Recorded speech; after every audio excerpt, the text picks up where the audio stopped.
श्री शिवाय नमस्तुभ्यम, हर हर महादेव, जय महाकाल। कैसे हैं आप सभी लोग? इस सावन के महीने में आप सभी की मनोकामनाएं पूरी हो, मैं देव आदिदेव महादेव जी से यही कामना करता हूं। और इस सावन के महीने का सबसे बड़ा दिन, सावन में पड़ने वाली सोमवार की अष्टमी का दिन आ गया है, जो कि इस बार पड़ रही है 12 अगस्त 2024 को। इससे पहले सोमवार की अष्टमी पड़ी थी 4 मार्च को, अब पड़ रही है 12 अगस्त 2024 को। श्रावण महीने के बीच में आपकी बड़ी से बड़ी मनोकामनाएं इस दिन पूरी होती है। पूज्य गुरुजी ने कहा, शमी की जड़ में मात्र एक छोटा सा उपाय कर लेना, आप जो मांगोगे वो सब कुछ मिलेगा, आपके पूरे परिवार की मनोकामनाएं पूरी होगी। पूज्य गुरुजी की कथा से सुनकर और समझकर पूरे उपाय को बड़े ही आसान भाषा में आपको बताऊंगा, परंतु उससे पहले आप सबसे एक छोटी सी प्रार्थना।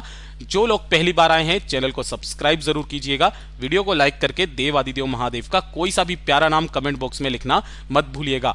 इस पूरे के पूरे वीडियो में हम 3 महा उपायों के बारे में बात करेंगे, जो ना सिर्फ आपकी बड़ी से बड़ी कामनाओं को पूरा करेगा। पूज्य गुरुजी ने कहा, अगर आपके परिवार में कोई बच्चा, कोई पति आपका या फिर कोई बड़ा बूढ़ा नशे पानी का सेवन करता है, गलत रास्ते में पड़ चुका है, पर नारी के चक्कर में पड़ चुका है, तो उनको सही रास्ते में लाने के लिए साथ ही साथ आपकी सारी बात भी वो मानेंगे, उसके लिए दूसरे नंबर का उपाय करना मत भूलिएगा। और तीसरे नंबर का उपाय आपकी जीवन की सारी समस्याओं को खत्म करने वाला होगा। सबसे पहले बात करते हैं पहले वाले उपाय की। पूज्य गुरुजी ने कहा, इस सोमवार की अष्टमी के दिन जो व्यक्ति इस उपाय को कर लेता है, उसकी चाहे कितनी भी बड़ी इच्छा, कितनी भी बड़ी मनोकामना क्यों ना हो, इस सावन के सोमवार की अष्टमी के दिन पूरी जरूर होती है। इसके लिए आपको चाहिए क्या, वो ध्यान से सुनिएगा। आपको लेनी होगी मात्र एक बेलपत्र, जो कहीं से भी खंडित कटी फटी ना हो। अगर आप शिवलिंग के पास में जा रहे हो तो वहां पर जो बेलपत्र चढ़ा हुआ है उसे धो करके स्वच्छ जल से अच्छे से उसे भी काम में ले सकते हो।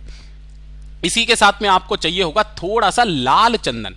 इस चीज का ख्याल रखना, क्या लेना है, थोड़ा सा लाल चंदन लेना। कोशिश करना अगर ओरिजिनल चंदन मिल जाता है इस तरीके से, जो घिस करके आप काम में लेते हो, तो इसे लेना। मंदिर में अगर कोई चंदन है तो उसी मंदिर के चंदन को जब आप घिस करके काम में लेते हो तो उसका 1 रुपया, 2 रुपया, 5 रुपया, 10 रुपया दान पेटिका में जरूर डाल करके आया कीजिएगा। तभी जाकर के आपको उस चंदन का जब आप मूल्य देते हो उसका फल आपको प्रदान जरूर होता है। ठीक है, तो एक बेलपत्र, थोड़ा सा लाल चंदन और 1 लोटा शुद्ध जल अपने घर का। बस ये 3 चीजों को लेकर के पहुंच जाना भोलेनाथ के मंदिर में शिवलिंग के पास। किसी भी समय चले जाना इस सोमवार की अष्टमी के दिन। उत्तर दिशा, नॉर्थ डायरेक्शन की तरफ मुख करके आपको खड़े हो जाना है। जो पूजा पाठ अर्चना आप हमेशा करते हो भोलेनाथ की, वैसे के वैसे ही करना। उसके बाद में सबसे पहले आपको क्या करना है, 1 लोटा शुद्ध जल जो आप लेकर के आए हो वो भोलेनाथ की शिवलिंग पर समर्पित करना। ओम नमः शिवाय, श्री शिवाय नमस्तुभ्यम पंचाक्षरी मंत्र या षडाक्षरी मंत्र का स्मरण करते हुए शिव शक्ति के नाम से। पूज्य गुरुजी ने कहा, ये जो सोमवार की अष्टमी का दिन होता है, ये शिव और पार्वती के मिलन का दिन होता है, और ये सावन के महीने में पड़ रही है, इससे अद्भुत महासंयोग हो नहीं सकता। सबसे पहले जल समर्पित किया। उसके बाद में जो आपने एक बेलपत्र लिया है, इस एक बेलपत्र की नीचे वाली डंडी आपको इस उपाय में तोड़नी है। इसे तोड़ना और तोड़ करके जो लाल चंदन आपके आसपास में है, जो आपने लाल चंदन लिया है, उसको थोड़ा सा गीला करके उस डंडी को इस लाल चंदन के अंदर डुबोकर इस बेलपत्र पर आपको पूरी 108 बिंदियां बनानी है ना। कैसे बनाओगे, हर बिंदी को जब भी आप बनाओगे श्री शिवाय नमस्तुभ्यम मंत्र का स्मरण करोगे। अब भैया बहुत सारे लोग कहते हैं कि 108 बिंदियां किस तरीके से लगानी है, क्या हमें इस पर 108, इस पर 108 और इस पर 108 लगानी है? तो जी नहीं, आपको तीनों पर मिला करके 108 बिंदियां लगानी है श्री शिवाय नमस्तुभ्यम का स्मरण करते हुए। मैं आपको बता देता हूं, आप कुछ बिंदियां लगाओगे इस पर, कुछ बिंदियां लगेगी इस पर और कुछ बिंदियां लगेगी इस पर। ठीक है, इस तरीके से 108 बिंदियां आपको लगा देनी है। 108 बिंदियां लगाने के पश्चात जहां से ये तीनों बेलपत्र की पत्तियां जुड़ी हुई है, यहां से उठाना और उठा करके माता अशोक सुंदरी के स्थान पर उल्टा समर्पित करना, कि जिधर आपने चंदन की बिंदियां लगाई है वो नीचे ढक जाए। ठीक है, अपनी कामना कहकर, अपना नाम और गोत्र बोलकर यहां पर स्पर्श कराकर इसे उठाकर भोलेनाथ की शिवलिंग पर समर्पित कर देना। दाहिना हाथ इसी के ऊपर रखकर अपने हृदय की बात, अपनी मनोकामना डायरेक्ट महादेव से कह करके वापस घर के तरफ चले आ जाना। पूज्य गुरुजी ने कहा, ये जो 108 बिंदियां आपने बेलपत्र पर लगाई है, 108 दिन भी पूरे नहीं होंगे उससे पहले आपकी वो कामना पूरी हो जाएगी।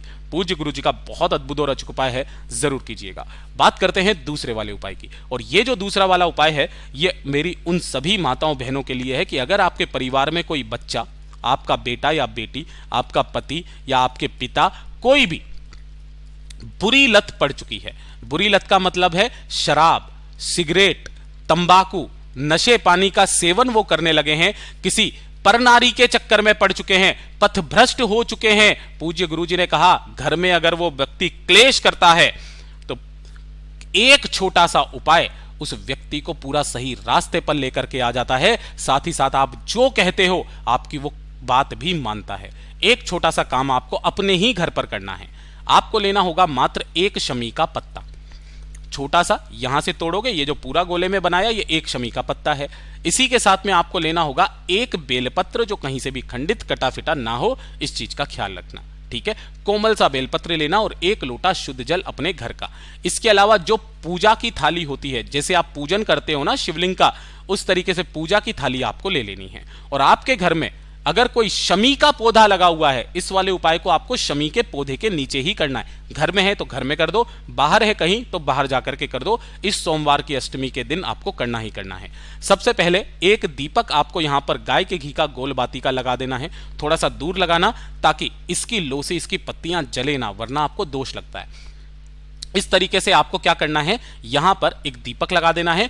इसी वाली मिट्टी के अंदर, जो गमले के अंदर की मिट्टी है, शमी के पेड़ के नीचे की मिट्टी, उसी मिट्टी को थोड़ा सा ऐसे ऊपर उठा करके आपको एक शिवलिंग का निर्माण कर देना है, एक लिंग का निर्माण कर देना है। इसी लिंग पर आपको क्या करना है, यहां पर थोड़ा सा चंदन लगाकर, चावल चढ़ाकर, जो चढ़ा करके आपको इसका पूजन करना है, पूजन कर लेना, जो चढ़ाना है चढ़ाना।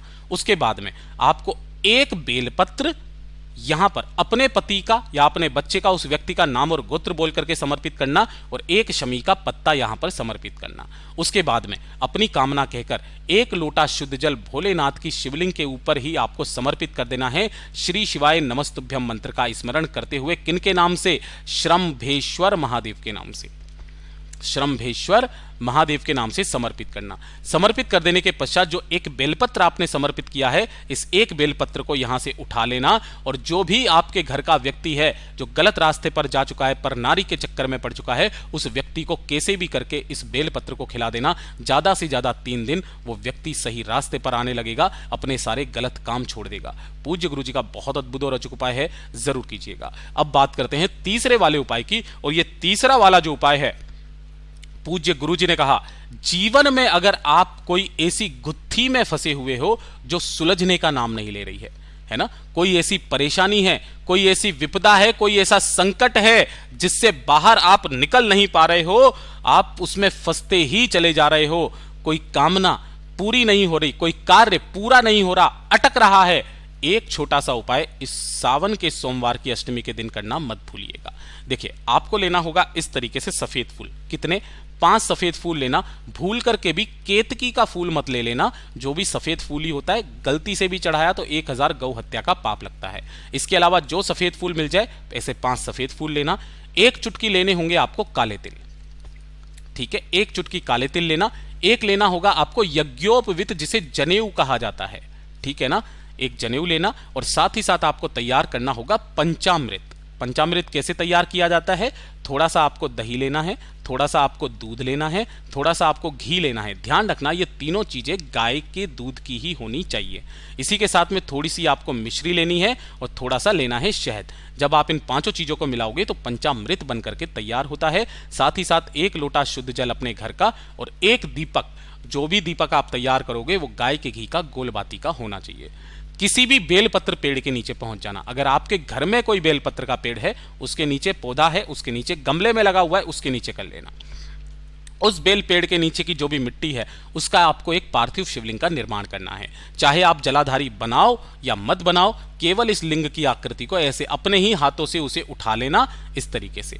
इसी का आपको पूजन करना है। पूजन करने के पश्चात जो चीजें आपने ली है ना, उन सभी चीजों को आपको इसी शिवलिंग के ऊपर अपनी कामना कहते हुए एक एक करके सारी चीजों को समर्पित करना है।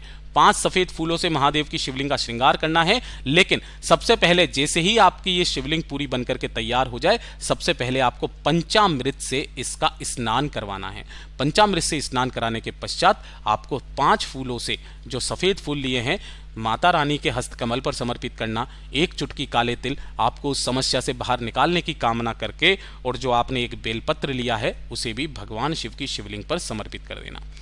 उसके बाद 2 मिनट वहां पर बैठ करके एक गाय के घी का गोल बाती का दीपक लगा करके इसी पार्थिव शिवलिंग का आपको विसर्जन करके आ जाना है। मतलब इसी के ऊपर जब आप जल समर्पित करेंगे उसी जगह पर आपको विसर्जन कर देना है इसका। पूज्य गुरुजी ने कहा जिस कामना से आप इस उपाय को करेंगे आपकी वो कामना आज के दिन पूरी जरूर होगी। पूज्य गुरुजी के सभी उपाय बहुत ही ज्यादा खास और अद्भुत है, जरूर कीजिएगा। वीडियो पसंद आए तो लाइक जरूर करना, चैनल को सब्सक्राइब जरूर कीजिएगा।